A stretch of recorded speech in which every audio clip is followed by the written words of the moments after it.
On one of the days I wasn't traveling, I decided to go on a different kind of journey, an inner journey through woodcraft right here in my city, Tehran. We started shaping the wood. At first, it felt tricky, but slowly our hands began to understand the rhythm. We took a little break, had some tea and tiramisu,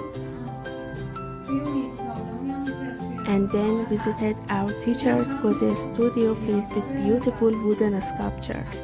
I completely fell in love with them.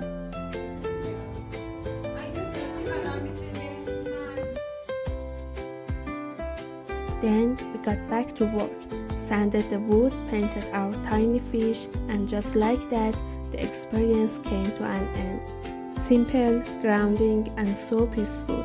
Do you like my little wooden fish? If you enjoy stories about small adventures and mindful living in Tehran, don't forget to like and subscribe for more videos.